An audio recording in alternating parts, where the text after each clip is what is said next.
Two people need shoes for work. One buys the cheapest pair she can find for $22. 5 months later, the sole comes loose. She replaces them, then does it again. By the end of 3 years, she has gone through 7 pairs and spent $154. The other person pays $90 for a pair that lasts the full 3 years. The first shopper looked more careful at the register. She still ended up paying $64 more. She also made 6 extra shopping trips and had 6 mornings when a pair of shoes failed at exactly the wrong time. That is the problem with judging a purchase by what leaves your account today. A lower price can save money now and cost more later. Spread that habit across clothes, appliances, transportation, home repairs, and work equipment, and the damage gets surprisingly large. None of this means you should buy the premium version of everything. Expensive products break too. Some luxury brands sell an ordinary product with a better story around it. The point is to notice a false economy, which is a choice that reduces the visible price while raising the total cost. The replacement cycle is the easiest version to spot. Take a $12 phone charger that lasts 4 months. Buy 3 in a year and you have spent $36. A $28 charger that lasts 2 years works out to $14 per year. The $12 option is cheaper only on the day you buy it. For anything you expect to use repeatedly, compare cost per use or cost per year. Divide the price of work shoes by the number of days you expect to wear them. Divide the price of an appliance by the years you expect to own it. If you are buying a tool, think about how many jobs it can finish before you have to replace it. The estimate will not be perfect. It does not need to be. Even a rough estimate tells you more than 2 price tags sitting on a shelf. Say one blender costs $45 and lasts 18 months.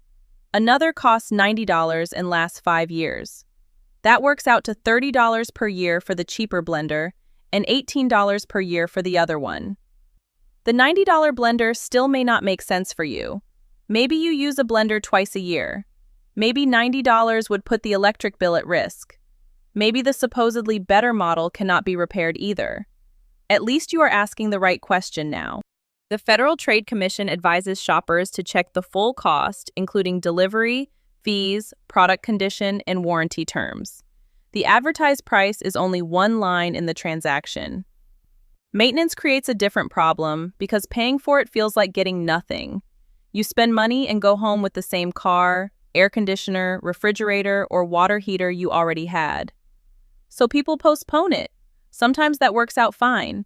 Other times, a small problem reaches another part of the system and the bill jumps. An air filter is boring. A preventive service appointment is boring.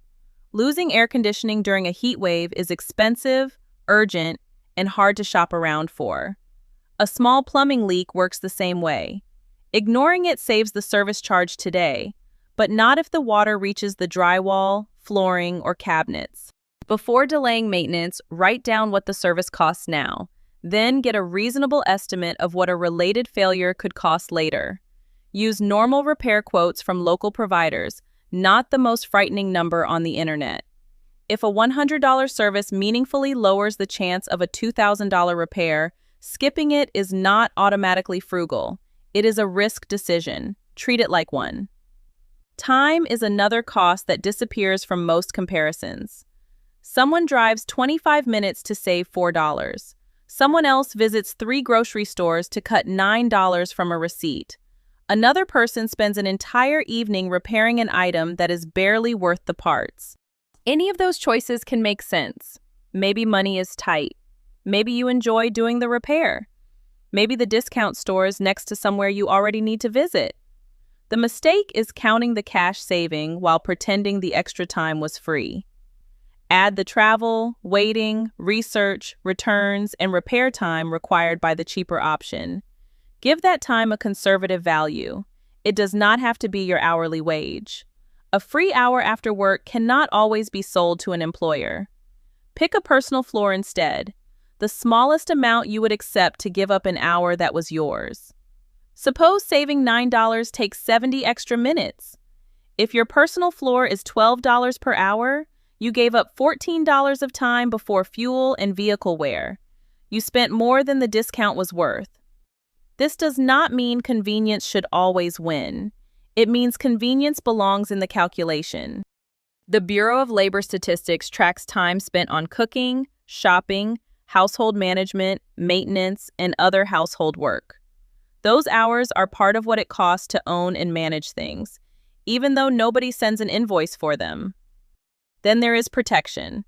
This includes insurance deductibles, emergency savings, warranties, backup transportation, medical care, and basic digital security. Taking a higher insurance deductible can lower the premium and may be a sensible choice. It becomes dangerous when the deductible is larger than the cash you could reach after an accident. Ask yourself where the money would come from if the covered event happened next month. If the honest answer is a credit card, a payday loan, missed rent, or an early retirement withdrawal, the lower premium is not the full story. Research from the Consumer Financial Protection Bureau connects emergency savings with a household's ability to get through financial shocks. That is one reason a small cash reserve can matter more than sending every available dollar toward a goal while leaving nothing liquid. You can also waste money by buying too much protection. The FTC notes that service contracts and extended warranties may duplicate coverage that already comes with the product. Read what is covered, how long it lasts, and who pays for labor or shipping. 3 facts matter here: how likely the failure is, how much it would cost, and whether you could absorb the bill. That is more useful than automatically accepting or rejecting every protection plan at checkout. Extreme frugality can also interfere with earning. A worker keeps an unreliable laptop because replacing it feels wasteful. It crashes during calls and makes routine tasks slower. A contractor refuses to buy a tool that could cut a 3-hour job to 1 hour. A job seeker rejects a required license or certification without checking whether it would open access to better paying work. Plenty of courses and productivity products are worthless. Buying something because it promises a better future is not the same as investing. Still, refusing every expense connected with work or growth can hold income down. Use a payback period. Start with the complete cost, including fees, supplies, maintenance, and time. Estimate the monthly benefit conservatively. Then divide the cost by that benefit. A $600 tool that reliably saves $100 of labor each month pays for itself in 6 months. A $2,000 course with no clear connection to a hiring requirement or paid skill has no payback period you can defend. The numbers will not make the decision for you, but they expose wishful thinking in either direction. Maya earns $62,000 a year and is proud of being careful with money. She buys the lowest price version of almost everything. She postpones maintenance, spends a long time searching for discounts, and feels guilty when she pays for quality or convenience. During 1 year, she replaces 3 chargers, 2 pairs of work shoes, a blender, and a discount desk chair. Those replacements cost $486. She also delays a minor car repair until another component fails. That adds $740 to the repair. She spends about 30 hours driving to distant stores, returning failed products, and researching small discounts. At a conservative $12 per hour, that is another $360 of time. Maya can point to $620 in discounts. The replacements, larger repair, and extra time come to $1,586. After subtracting the discounts, her false economy cost is $966 for the year. She did not lose money because she tried to be frugal. She lost it because she counted savings at checkout and stopped counting after that. Her new system is simple. She compares cost per year on items that tend to wear out. She handles maintenance before one small problem can damage something else. She stops spending an hour to save a few dollars unless she enjoys the hunt or can combine it with another trip. She also keeps cash available for replacements and repairs. That last part matters. Telling someone to buy the durable version is useless if they do not have the extra cash when the old one breaks. $20 from each biweekly paycheck creates a $520 durability fund in 1 year. That gives you room to choose when a shoe, appliance, or car part fails. You are less likely to buy the cheapest immediate fix because it is the only one you can afford that day. It also helps to set a quality floor. Decide the minimum durability, safety, repairability, and performance you will accept. Above that floor, compare prices. Below it, the product is not a bargain because it cannot reliably do the job. For something you use often, look at comfort, replaceable parts, warranty coverage, and repair options.